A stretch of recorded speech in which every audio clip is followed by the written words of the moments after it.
And now, from beyond our dimension, this is the JeffMara podcast. Here's Jeff. My guest is Marina Seren, psychic medium, channeler, artist, ET contactee, secret space program survivor, and hybrid. Marina, welcome back to the program, and thanks for being here. Thank you for the invite, Jeff. I'm so glad to be back here. The last time you were here, we talked about the ET gray alien agenda and your perspective on it, but I believe you've changed your thoughts about it due to things that have happened to you since then. Can you tell us about that?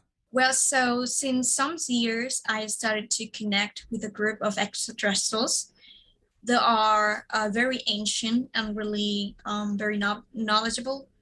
And they came here thousands, if not eons of times ago to help us understand more about ancient history, about humanity and the inner technologies and many more things about, secret knowledge, lost knowledge, and they will teach us and be with us and connect with us and help us become more evolved. And so when I receive these ET contact species from them, they will tell me a lot of things about myself, but they will also teach me about humanity. And one thing that they will teach me that is really important is that we are in the middle of, let's say, terrestrial cosmic era of evolution that is based on 7 cycles of energy or 7 cycles of evolution that are the 7 races. So for instances, those are the Atlanteans, the Lemurians, the Hypervorians, all of these great ancient civilizations and super advanced civilizations or races of humans that we have heard about, and that they are our ancestors, that we came from as a species. So, because there's these cycles of energies that is like, this is the big cycle of evolution that we are part of. The hybrid gray alien agenda really does not connect fully to that idea. So they have their own timeline in which they didn't make it, unfortunately, and they destroyed their own version of Earth, they didn't make it to evolve into the next race, into the next cycle of evolution. So unfortunately, they needed to go back in time to take our genetics that were available and to intersperse with us to create this hybrid race so that we could eventually create these hybrids that supposedly in their narrative, in what they say through many channels, they need to come here and mix with us and blend in our society and eventually even intersperse more with us so that we create this ultimate hybrid race or hybrid Earth reality. They are pushing that agenda of us welcoming them here into our civilization and blending with them, not just in terms of socially speaking, but also in genetics, like creating this hybrid race. So when I started to get communication or ET contact from these other beings that are giant humanoids, they are Anunnakis, but they're positive Anunnakis, they started to interfere with my process of connecting to these people and also to other groups of beings that were from Aldebaran, were Pleiadians from Aldebaran, who wanted to also help me understand more of that part of history and more of our natural course of evolution. So because I was working towards the timeline, they didn't oppose necessarily the gray hybrids because they respect the idea of choice and they respect the fact that we can choose for ourselves, whatever that we feel like, accepting, or co-creating, let's say. So, because they are that respectful, and they let us really choose, what we want for ourselves. They didn't came towards me and said, you cannot accept them, you cannot co-create with them, those people are going to hurt you or anything. But they just rather let me co-create and do whatever that I found, to be right for myself. But eventually, these other beings, the hybrids, started to attack me when they were observing that I was deprogramming myself from their, let's say, script that I came here to be eventually their Trojan horse. And that's the problem. The problem is that I came here with some sort of a script, to tell humanity about, their history, and to eventually convince people on why they are supposedly relevant for humanity, why supposedly they are needed here, and we need to welcome them, and we need to breathe with them. So I came here, as many other Trojan horses or speakers in the in the ufology community, I came here with that script, to tell people, to convince people, because people initially will just say, no, this is our planet, this is our civilization, and we do not wish, naturally, to be replaced by other species, because interspersing with them will also mean that we will be replaced in a sense. So at the beginning, because they were observing at the beginning of my interviews, I was defending it, and I was defending the script, and I was, like, great, I'm going to tell this humanity. But as they were observing that I was starting to co-create with these other extraterrestrials that were more respectful, towards us, and they let us create our own natural evolution without welcoming other species here to blend with us or anything, they observed that I was deprogramming myself in a sense from their script, and and I was unbecoming their Trojan horse, because that was one of my initial roles, to defend them and to be their Trojan horse, so that they could eventually perform their agenda. So fortunately, I woke up to that. And when I started to become aware of the level of manipulation that I was part of from their part, and what kind of plans I was trying to convince people to, they started to attack me. Physically, or just spiritually or mentally? Well, the thing is that even though it's a psychic attack, what I received, apart from any other manipulations, it was translating into my physical body. And there was a moment in which I even had to go to the doctor, to the hospital, because I was experiencing a great deal of tension within my body that was almost going to give me some sort of fatal, circumstance in my vessel. Why do so many people think that ETs are not really ETs, but they think that they're just demons? Well, that is because the Anunnaki, which are the creators of humanity, and they are the first, let's say, initial extraterrestrials that came here on Earth, they are called Anunnaki for a reason, because that means the ones that come from the stars, let's say. The ones that descended from the stars to Earth. And so they were seen as gods, and they were seen as angels, because not only because they have an angelic, let's say, consciousness, but also because they descended from the stars to our Earth, our land, to create us. And that term of fallen angel, or angel that descends from the stars to the land, to here, has been translated or transverse into this, into something that is seen as negative, as fallen angel, as to the perspective of an angel that loses its innocence or their angelic DNA. But the Anunnaki themselves, they have angelic DNA, angelic consciousness. Not all of them, there are many different groups, so some of them do not have that, but they are angelic in nature. They are part of this great human species originating in Lyra, in the Vega constellation, and also going to Andromeda, to the Pleiades, to Sirius, etc., to many other different star systems or constellations. And well, that was, again, mistranslated, because they came from their starships to the land of Earth. Do you still have the alien implant in your ear? And if so, do you think that's the way they were attacking you?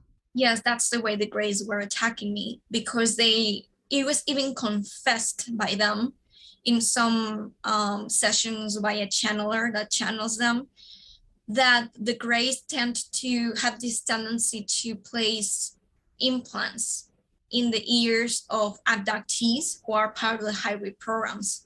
So when I was having my own experiences, and I used my intuition and my own common sense to get to the point of understanding that I had this alien implant from the Greys, I observed with my own psychic side that I was being monitored, and that they use it for also other tactics. You know, if we're not following the script, they use it a little bit for a background manipulation, you know. But they do it everything really passively, the manipulations, so that eventually we do not get conscious of their true intentions, which are agenda-based, of course.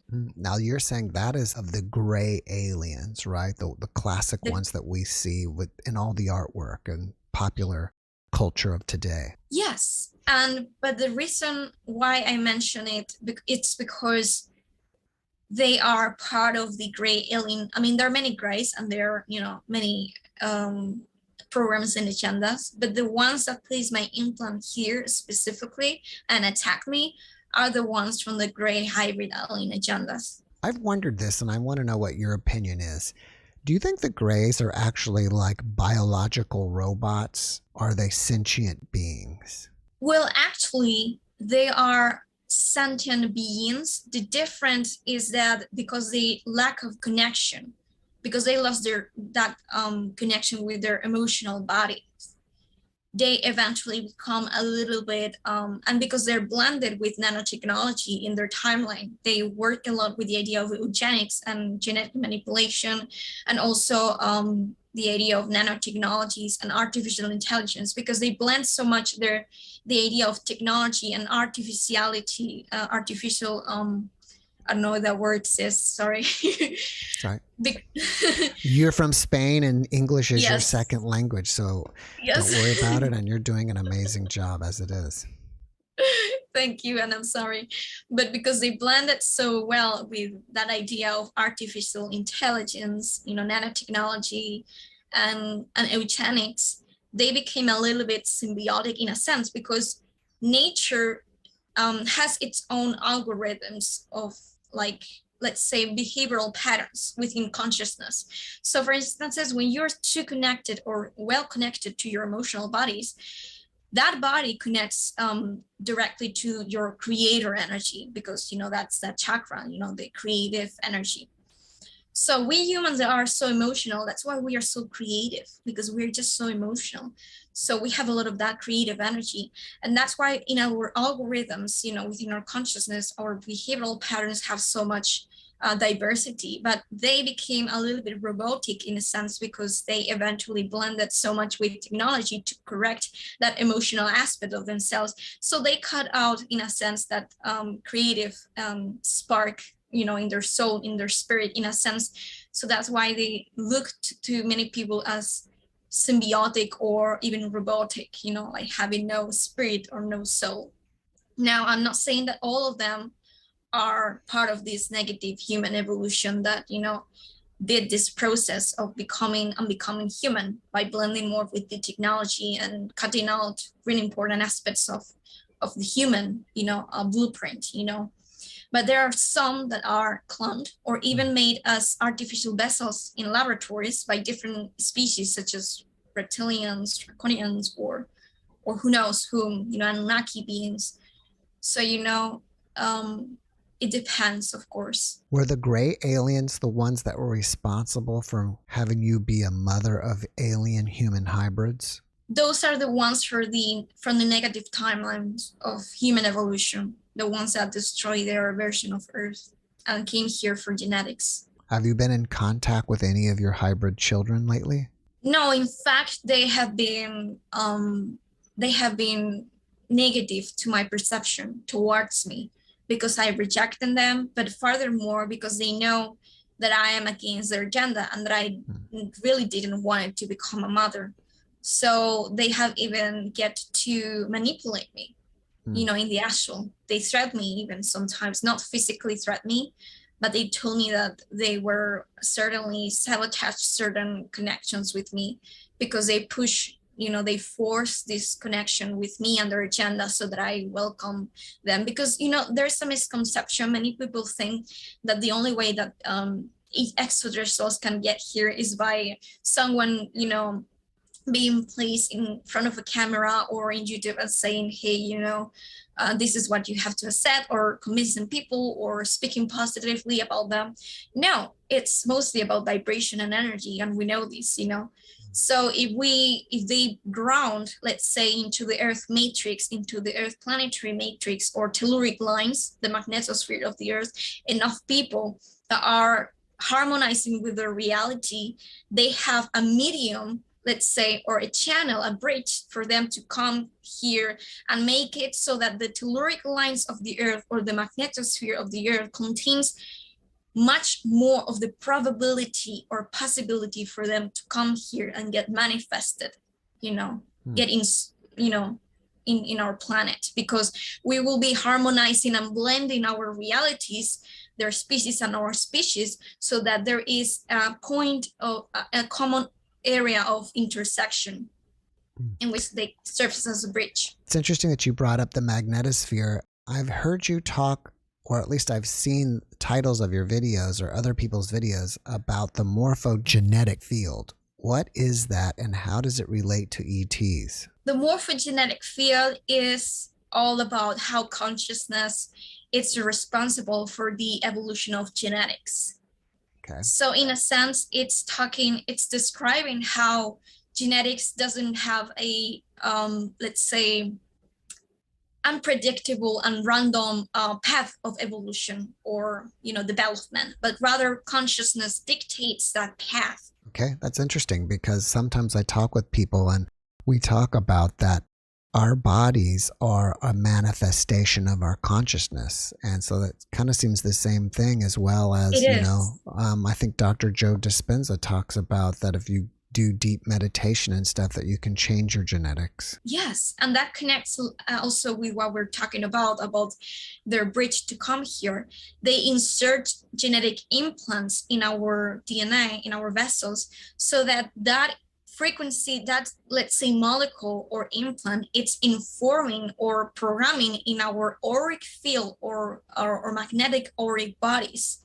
Their frequency signature, it's acting like a quantum, let's say, technology that connects with their frequency signature, so that their frequency signature gets programmed, within our auric bodies, so that they can influence our genetics via the morphogenetic field, by making us more like them in terms of genetics. And the more that we become that, the more that they have this bridge to, eventually land here and have that probability of manifesting that timeline. So you're saying that they're influencing our genetics through our aura, and they're implanting stuff within our consciousness and our aura to influence our genetics, right?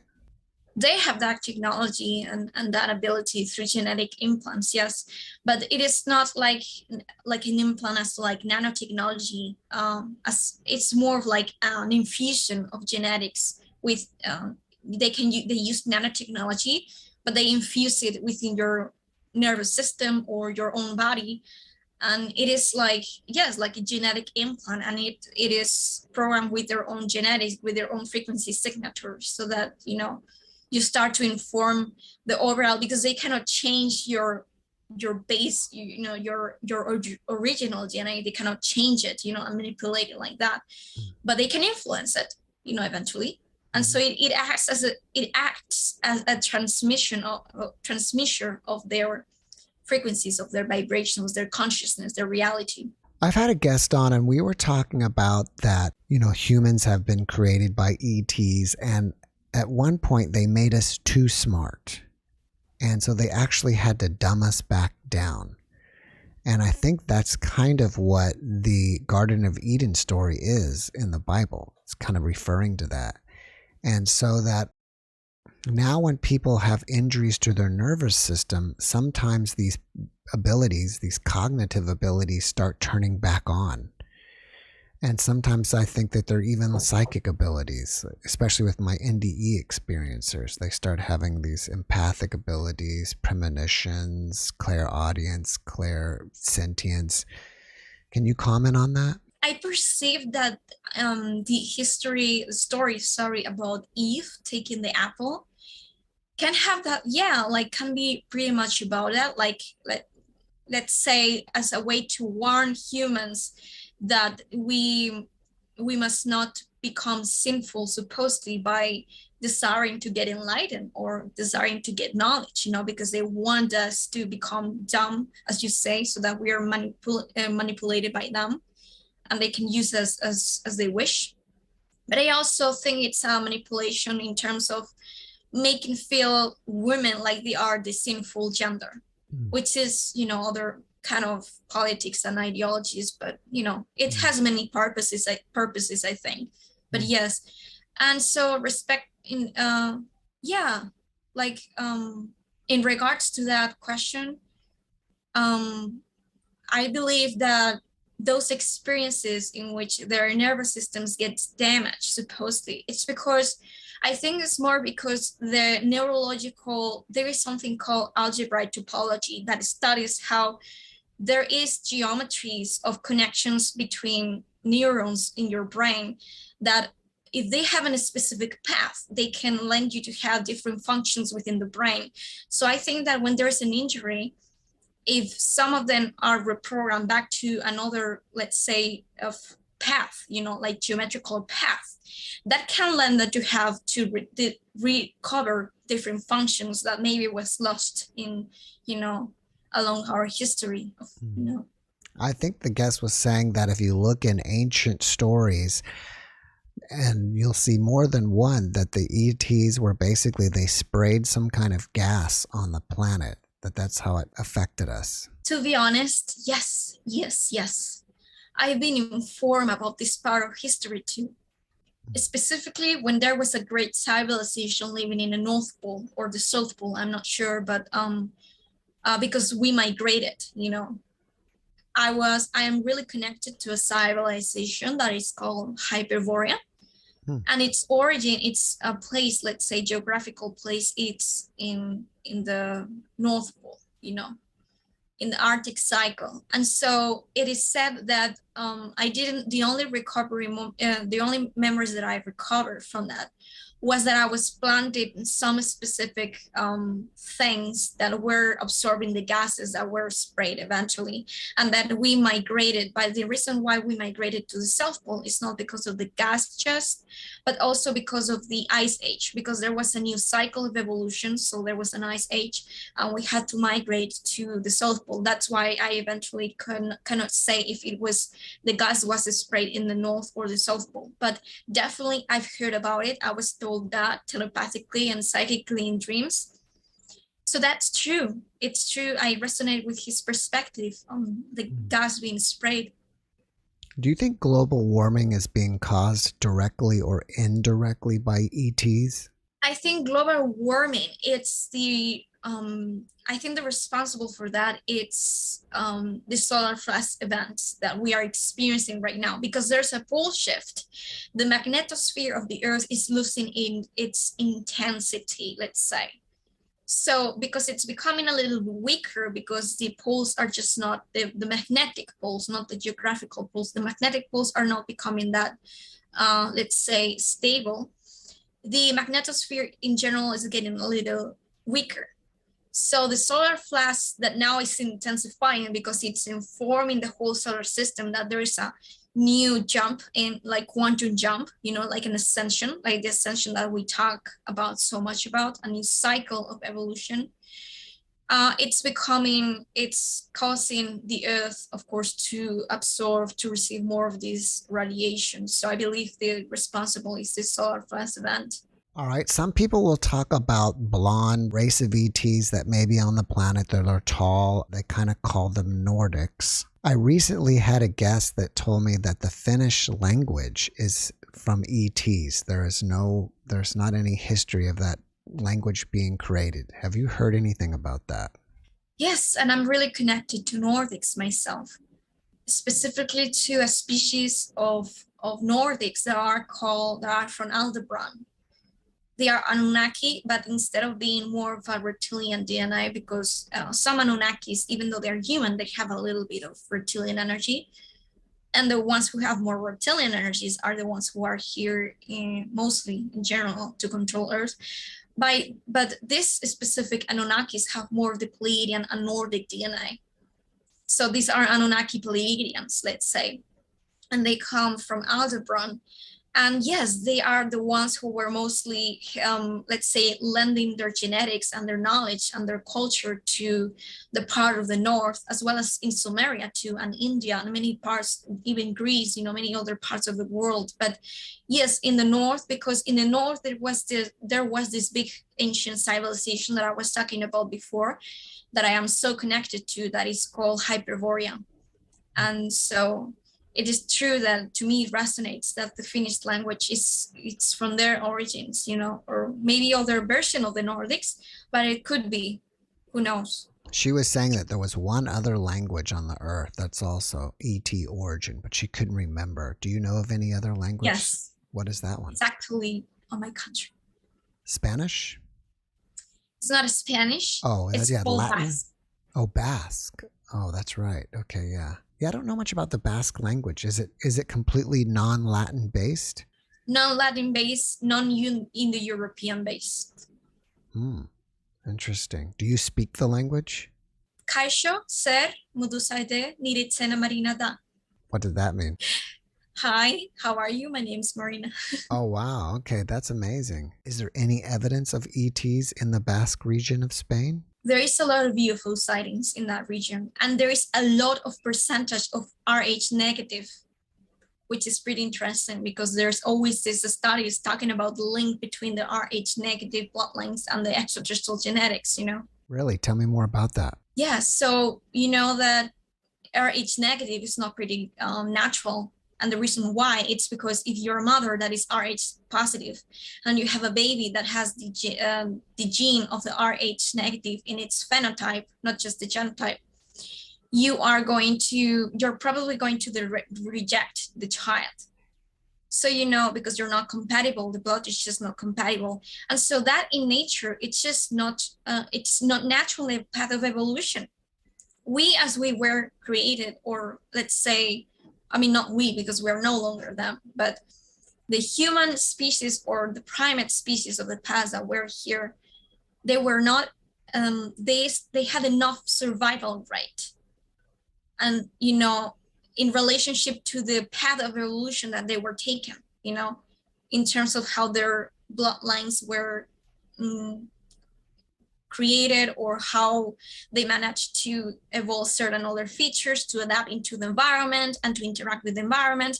So the Rh negative factor was a mutation that was just not eventually like 1%, in the world, but rather it was like a phenomenon around the world. And that just doesn't happen. Like when there's a genetic flaw or something that is just not correct, that is not positive, that is not bringing more of a survival rate, it has a tendency to be cut out. But this happened like on a grand scale, all around the globe, so it didn't have like a cause of it wasn't like the cause behind it. It was not like a negative, like an error, within genetic codification, but rather like, it wasn't like an error or negative mutation, but it was rather something that happened as an evolution, and as a path of evolution. And it's because it wasn't a mutation. It was brought here by these extraterrestrial beings. So there's no possibility that it is from an Earth origin, but rather from an extraterrestrial origin. Since we're talking about evolution, are there any monkeys that have Rh negative blood? I'm not aware of that, to be honest, but I've done some research, and I am not sure that they have. At least monkeys, it could be. Other animals could be, because there are animals who even doesn't have blood that is based on iron, but rather on copper, and other molecules. So I think that other animals, it can be possible. But when it comes to the primates, to our ancestors, that's a whole different thing. So you're saying that Rh negative is not a mutation of DNA. It's something that was created or brought here. It's something that it was definitely brought here, to my perspective, from the Anunnaki. So in the Basque region, there's a really big concentration of Rh negative people. I wonder if it's also in Finland. Could be, but people could not really think in those dynamics of perhaps saying that, oh, I have Rh positive, maybe I don't have enough extraterrestrial blood. That gene is already within all population, because it's part of our species, general genetic blueprint. We all have that blood because we are all the same species and we are all hybrids. So if you have Rh positive, it doesn't mean that you're not of that bloodline. Maybe your grandfather has it, or maybe your grandmother or your father or your sister or your cousin. You have it within your genotype, which is not the same as phenotype. Phenotype is when the gene is presented in the vessel as a protein, But the genotype is that overall collection of genes that you have from your own heritage that can, have even opposite genes, codifications. The Rh negative versus the Rh positive. Do you think that the ETs came and created different races on the Earth? Yes, certainly. Yes, it was the consequence of the massive hybridization of and creation of the human species. Because the Anunnakis are not the only ones who participated, and the Anunnakis themselves are hybrids. They have different connections, but overall, humanity has a set of different 22 star races genetics in their genetic blueprint, galactic blueprint. So because we were a massive experiment and many different beings came here to create us and lend us their genetics, and not only genetics, but also culture, knowledge, language, and different things. And races also took their own paths, their different paths in evolution and, their own migrations. That's why we have a set of different cultures here on Earth and races eventually. I've been wanting to get a guest that has been in the secret space program, and I didn't realize that we didn't talk about it the last time you were here. So can you tell us about your involvement in that? Sure.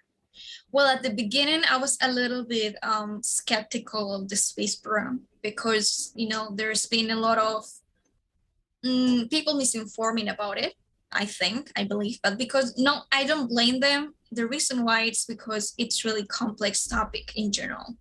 Because we are talking about the fact that these are how people usually get information about the space program is with regressions, with memory regressions, and sometimes that can be misinterpreted or can fail.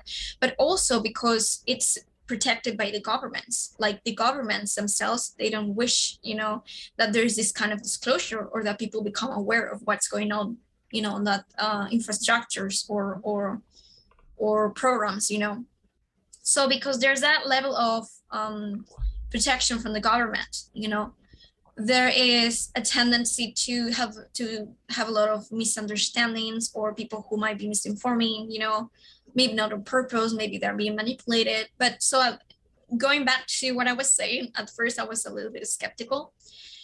And I was like, oh, okay, might be true, might be not true, but I was not really interested, on it. For some reason, I was never interested because I was having actually really negative experiences with military people and also black helicopters and trauma and PTSD from experiences that I later learned that it was called MK Ultra.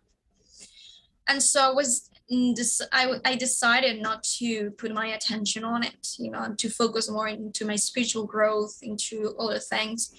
But then slowly I started to realize how my traumatic experiences or memories that I got in which I was seeing myself experimented on as a child, and that I wasn't able to place in my timeline, in space and time, in this history of who I am in my life, because I wasn't able to place it in my timeline. I started to realize that maybe there was some abduction or something going on in there, but I didn't know what it was about. And so when I learned that it was MK Ultra and that MK Ultra happened because it was done in the space program, because they used it to create super soldiers and they used it to train people to eventually become psychic trainees, psychic soldiers, etc. Then I learned that I was part of this space program and that it is true and that it's real. And that's when I started to have my memories of the space program back to me, and I slowly start to become aware of what it is about its history, and also that there is not only like the negative, that there are many kind of space programs out there, or factions, let's say. So let's say that there's not just one big dark space program, which will be the Dark Fleet, but also other space programs that are also working with super soldiers or training psychically people, but not doing it in negative terms, or not doing it for negative terms, for negative purposes, but rather for positive things. And they're co-creating and working with extraterrestrials, and they are part of an alliance, So I learned all of that with time, with regressions, with time, with natural memory recoveries, and also by communicating with these beings directly. You mentioned MK Ultra. What is that? MK Ultra is a form of mind control that is performed by fracturing or fragmenting the consciousness or the psyche of a child through events of traumatic events or ritual abuse, satanic ritual abuse. And so when it's fragmented, they disassociate the child from their own psyche, their own identity and personality, and they create those alters that are fractals of that consciousness. They program them with the specific programming, with the specific training, so that they can be used by them for different purposes. But again, there's not only one kind of super soldier programming with MK Ultra, negatively speaking. There are also other kind of super soldier programs that are not negative based, that are not using this form of tactics. So were you a part of the secret space program in this lifetime or a previous lifetime? I am part of the space program in this lifetime, but that connection came to me. I mean, it will have come anyways, because they search for mediums and psychic people, etc. And I rated high in my memories that I got. I rated high into psychic abilities, so they wanted to use that. But my connection to the space program in general comes from my past lives as a member of a society back in Germany. That is where everything started. That is called the Vril Society, which is the symbol that I have in my body, in my pendant. And it's part of the history of how the space program got to be created eventually. It's like the timeline. And so because I had 2 lifetimes in which I was involved in this society and other societies that were also in the, creation of the space programs in general, both positive or negative, they took different paths, they separated, some of them took the positive path and become positive, and some of them became negative, or neutral. Because I had 2 incarnations there, I had a lot of connection here I had a lot of, let's say, probabilities of being targeted by this space program, of course. You mentioned the Vril Society. Yes. Can you tell me more about that? Sure. Well, back in the last century, there was a woman who was from Vienna, from Austria. Okay. She's called Maria Orsek, and she was a medium. She is a medium because she's still alive. She is a medium that was contacted by extraterrestrials from Aldebaran. There are the ones that I mentioned earlier that are connected to me too. And they are eventually the ones who started to co-create with Maria Orsik and other mediums to create this society and start, to channel and all these events of all these kind of like reunions of exchanging information that was given to them telepathically about, for instances, papers or scripts about how to create anti-gravity technology, how to become free from the systems of, that are enslaving us, with these technologies that are not free-based, free energy-based. And also teaching them about ancient history of humanity, like the ancient knowledge that was lost and metaphysical knowledge, etc.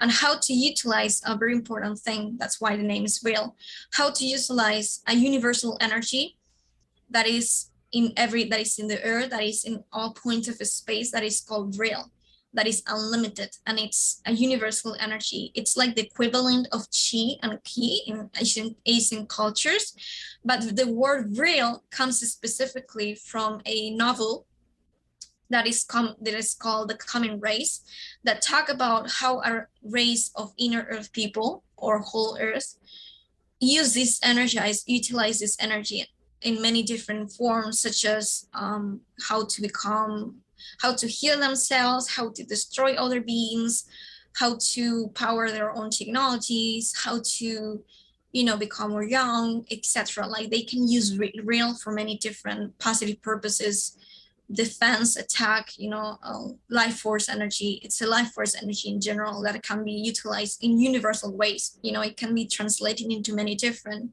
other kinds of energies, which is electric, magnetic, etc. So yes, that's why the name of the society is called Vril.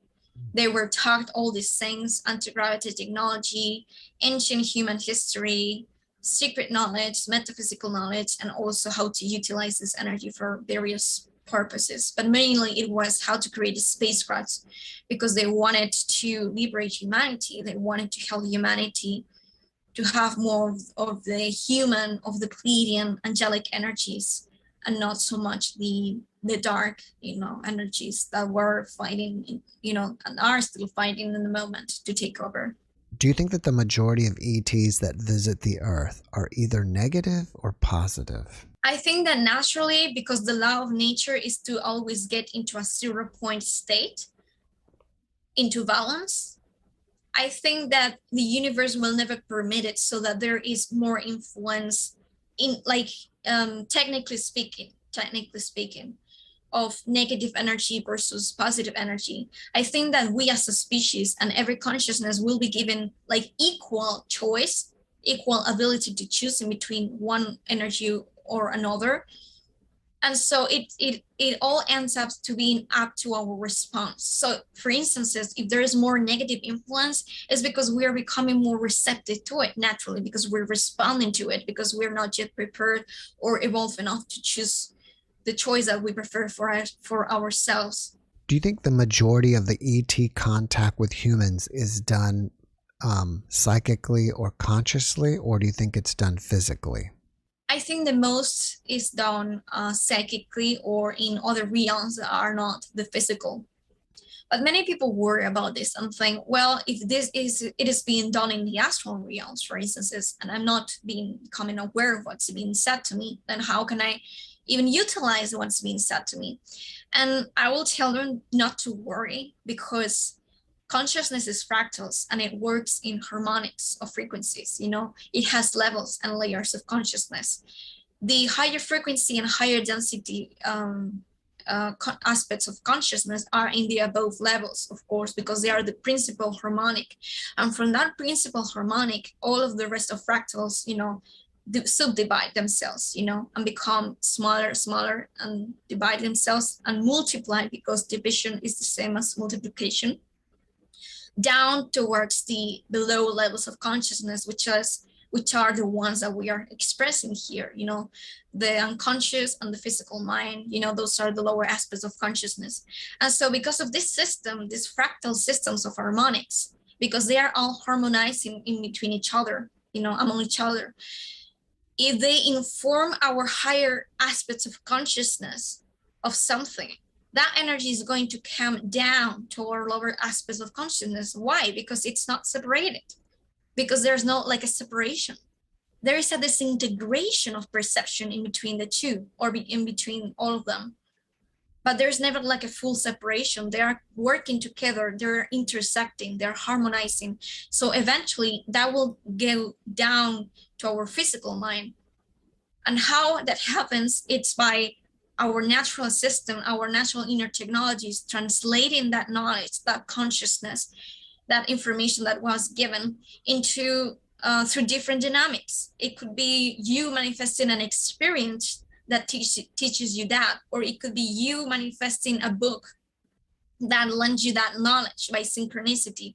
Or it could be you thinking that you had an idea and it eventually even came from these beings, you know. So it could be, or it could come in a dream. It could come in many different formats or many different ways.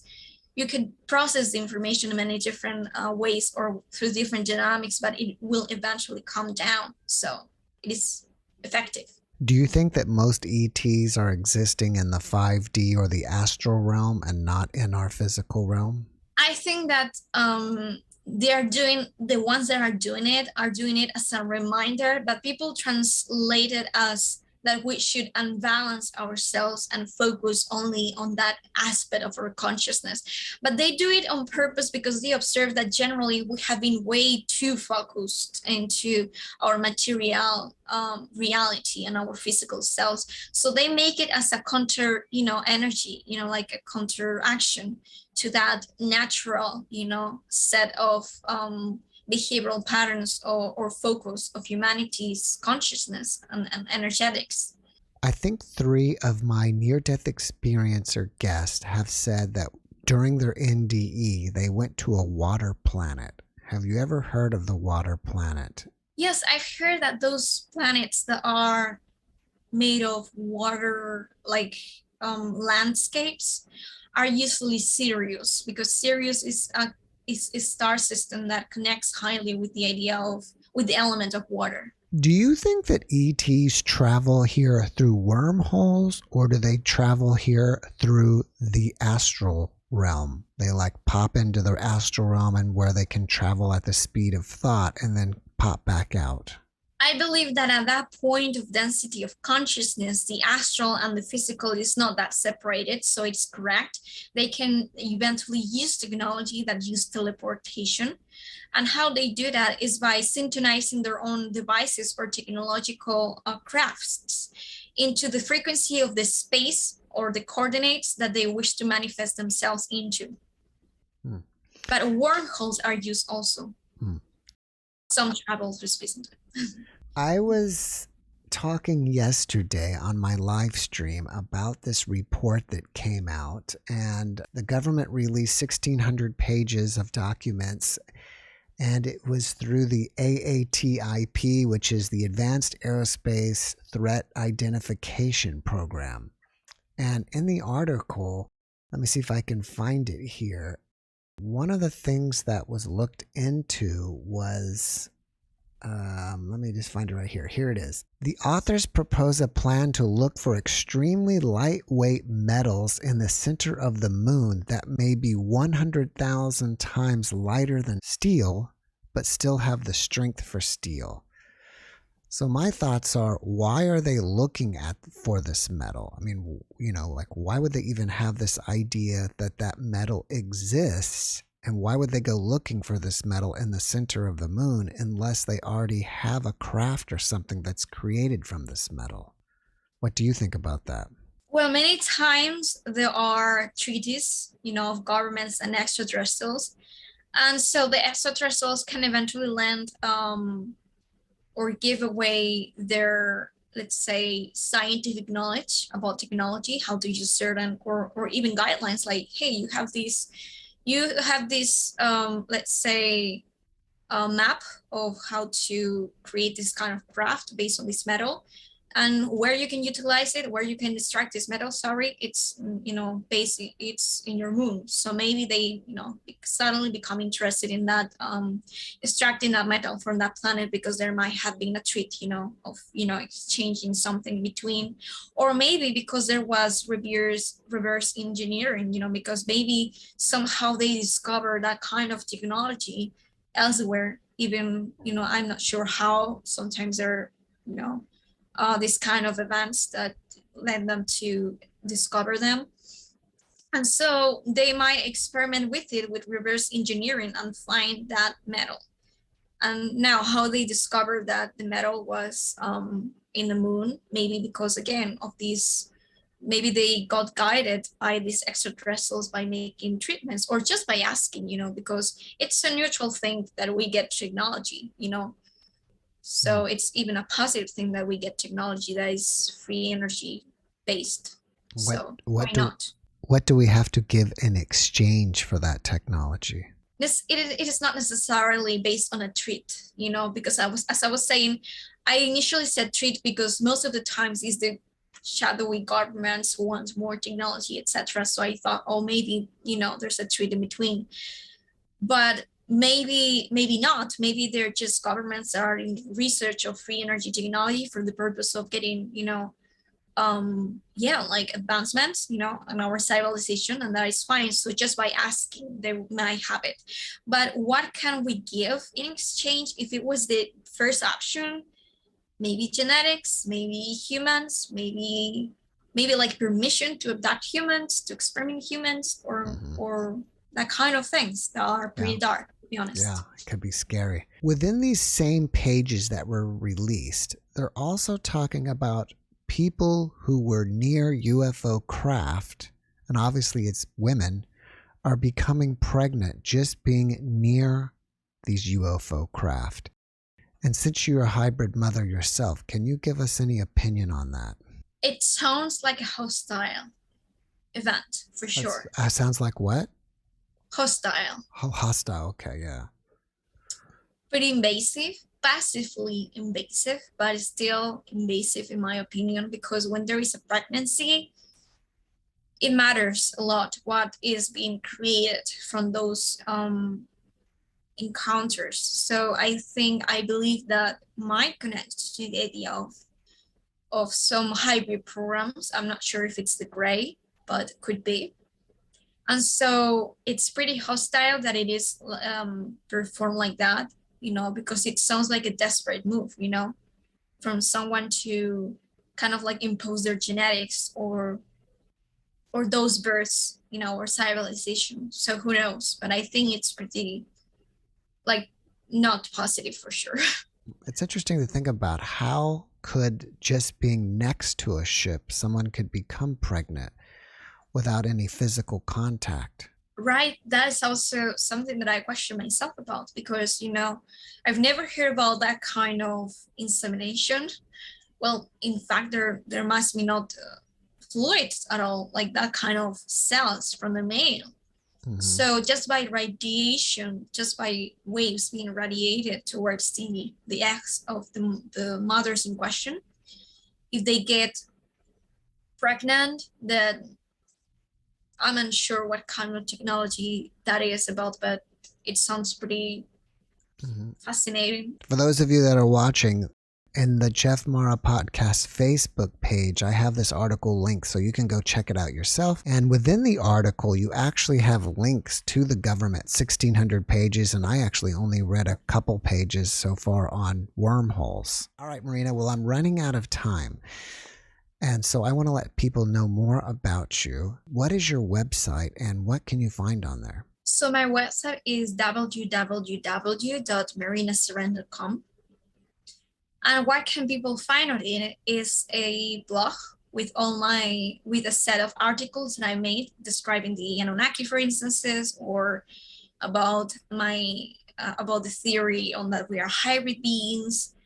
I was also planning to post more of my experiences there to write them, but it has taken me a little bit of time, so I am postponing it, but I will post more of those articles. I also have a gallery in which you can see either 3D art that I made about extraterrestrials or entities or spiritual guides or angels that I've seen or that I channel for people, for clients.